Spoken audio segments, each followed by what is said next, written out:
the bus factor, I think, is just laughable because what he did last year is almost, it's not a miracle, but it's as close as you can get when everything that has came out about the coaching staff, the dysfunction, the firings mid-season, the lack of film study, or at least the awareness to, hey, this is what you need to look at, Caleb. Like there was just no help. And then even the weapons around him. And then, of course, what we'll get into here a little bit, Vicky, you wrote about it, was in regards to he was sacked 68 times last year. So the interior offensive line that has been upgraded this offseason, we'll get to that later, was a huge factor for Caleb. And I don't think any of these other players really had had to deal with a lot of that. So I think it's definitely rage baiting. I'm glad we get to talk about it though. None of these guys on this list lost their head coach or offensive coordinator going into, well, no, technically Drake May did. So Drake May and Caleb are the only ones on this list that have new head coaches. All the rest of them at least have stability because their coaches weren't dog duty. Yeah. So yeah.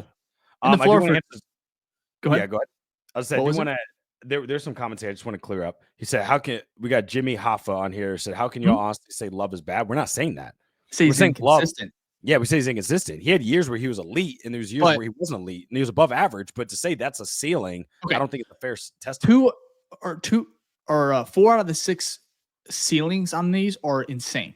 Justin Herbert, I think, is an elite talent. Joe Burrow, elite talent. Lamar Jackson, insane. 2-time MVP, correct? Yes. Drew Brees, Hall of Famer.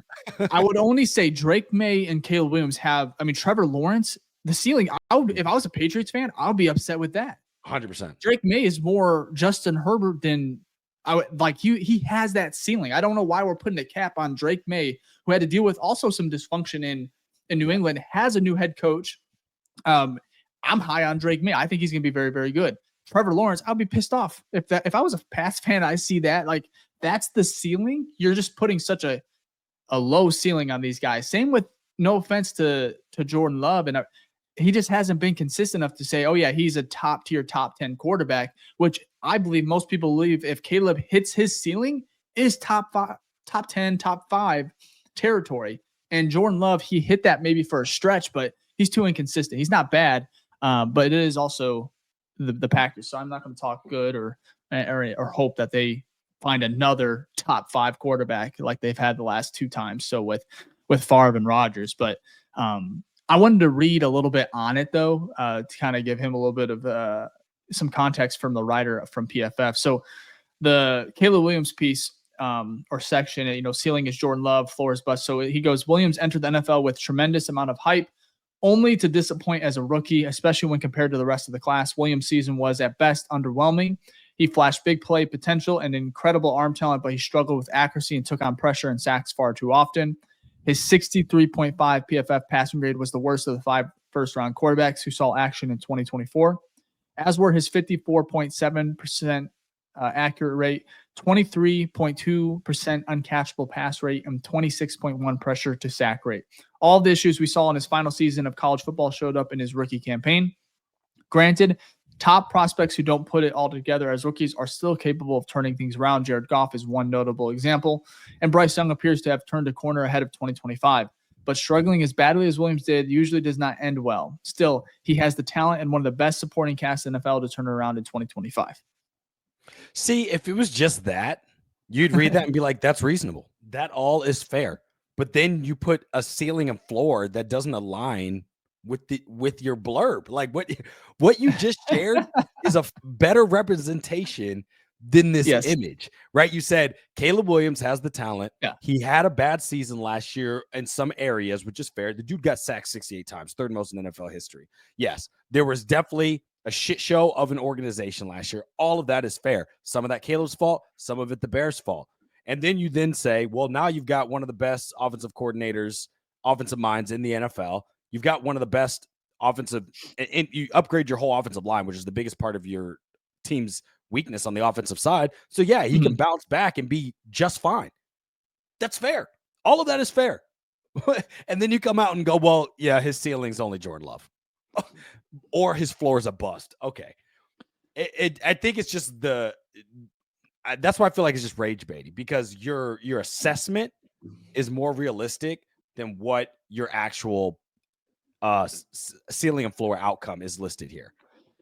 I think you're 100% right. When you said the blurb, that cracks me up. The blurb is actually fair. However, it still doesn't even mention the coaching staff. It doesn't. He said rookie campaign, but that's a hell of a way to put it because there's a lot that went in to that rookie year outside of his control as well, and that was not even mentioned. And then the stats, I already read them. Right, they're not terrible. And I understand he had a horrible deep ball, worst probably in the NFL. He had a lot of rookie mistakes. The interior line did not help him. The coaching did not help him. But to drop 20-6 for 3,500 yards, 87.8 rating as a rookie with everything that transpired, I think it's crazy. And you're right. The blurb is fair to an extent, but the outcome from it is just it's wild. It doesn't align. In my opinion, it just doesn't align. And whatever, it's fine. It's just an image. But I'm just saying it gives. It's almost like you're telling two different stories here. One of them is saying like, oh, there's a possibility, and this one's saying like, it's more likely than not, it's not going to happen. You know what I mean? And that's not right. So no, that's my biggest That's my biggest because we've been very realistic about Caleb. We on this show have been like, there's no guarantee he's going to be that Hall of Fame quarterback. Mm-hmm. But we also we understand he had some negative plays last year, dumb decisions, inaccuracy, especially on the mid to deep ball, happened all throughout the season. We were definitely aware of those. We also know he's got the talent. Some of the passes he made, his arm power, his arm throwing power is wild. The angles, the out of pocket stuff. He was a magician out there, right? And then we also know the coaching staff was doo-doo, just utter dog shit. So, we were like, it's kind of hard to grade him because there were so many variables that were going against him, along with him having to already deal with being a rookie quarterback in the NFL. So, and I think that would be fair. I mean, there's a lot of question marks, but there's a lot of talent. So we'll have to see how that works out with the pairing with Ben Johnson. But to think that he's in a bust category after 3,500, 20 touchdowns and 6 interceptions is breaking NFL records and breaking Bears franchise records, even though I know the bar's low. Mm-hmm. Still, you can't do all that and be a bust. Sorry. Like to question that you're going to be a bust. Yeah. I think it's just it's not a fair comp for Caleb, but even looking at JJ McCarthy, and we talked about this, off air during our Patreon call with JJ McCarthy. I mean, the ceiling for Joe Burrow and him, it doesn't even make a lot of sense because Michigan, both those guys in college were completely different quarterbacks. JJ McCarthy was asked to hand the ball off most of the time. And then Joe Burrow, you said it, ran the most electric offense in college football history for the most part. It was an insane time. What do we got here? Ooh. Oh, I didn't bring it up, did I? Oh, my bad. I didn't know it was sharing. No. Moved yours off, but no, let's see it.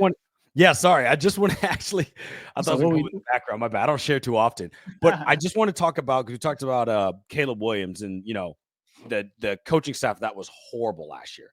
I have 3 images here, right? They're going to detail how big of an upgrade it is that Ben Johnson became the offensive coordinator for the Bears. So I don't know if I can, is it all an image? Sorry, that's why I never do this. But okay. No, so that's big as we can get. It's big though. Okay. Let me explain it. So this is looking at the last season, 2024 play caller ratings, looking at pass play calling versus rush play calling. So the higher you go up on your y-axis is the better you are at the run game. And the further you go to the right over here is the better you are at the pass game, looking at coordinators. So if you're in this bottom half, that means you suck, this bottom left quartile, you suck at the run game, you suck at the pass game. If you're in the top right quartile, that means you're great at the run game and great at the pass game. Look where Shane Waldron is over here. He's literally 1, 2, 3, our fourth. The fourth worst offensive play caller. He was horrible at run game, horrible at pass game. Oh, look at Ben Johnson. Ben Johnson just makes the right quartile, but his run game, which people are so excited about his pass game, his run game is what made them elite, right? The interior offensive line for Detroit was nasty. And he's still in the top half. Was it top, just kind of guessing, top 12 for passing. So look at that jump. That's huge. You literally went from bottom 5 to top 6, right? And that's not it. Also, looking at the 2024 coaching scores by play caller, Shane Waldron was ranked last year's 21. His pass score was 16%. Rush score was 8%. His total score is 26%. That's horrible. And that's just addition of the numbers. Look at Ben Johnson, 50 for pass, right? And where he dominated was the run game, 71%. Overall, 88%. So you went from one offseason, someone who is statistically ranked from advanced metrics at 21st, right, to second. Whether you agree, like if Ben Johnson's actually second, fifth, or Shane Waldron's really, 23 or 24, the point is you went from both of these images, you went from bad to good, like a big jump. And I think I have one more. Here's the final one. This is another one looking at it from Patent Analytics, and he was looking at basically same thing. It was like success metrics of like accuracy here, and then also looking at like positive impact. And you can see Shane Waldron again back there with Dave Canellis, bottom. He was actually the worst in this one, and Ben Johnson was literally top 4. So whether you want to take this image, or this image, it's telling the story of how big of an impact it is going from Shane Waldron to Ben Johnson. So you would only think that Caleb Williams is also going to go from what he was last year, if he was able to thrive with 35, 20, and 6, to something better than that. So I'm saying all that to be like, to then think this is going to be a bust is crazy. Well, yeah, I think you talked about it in your article, which we don't have to get to. It's really good. First of all, check it out at sportsmockery.com. But it basically goes and talks about how the Bears created and built the best duo, right? Analytically is that right, Ficky? Can you not hear me? No, you're good. So basically, Ficky went ahead and wrote an article that went over and talked about Joe Tooney. Yeah, I can hear you. Yeah, for some reason I lost audio, which is weird. Sorry, my headphones died. I was wondering what's going on. Can you hear me now? I don't know if I can still hear you. Say something. Jesus. Can you hear me? I might have to exit out and come back. Sorry about that.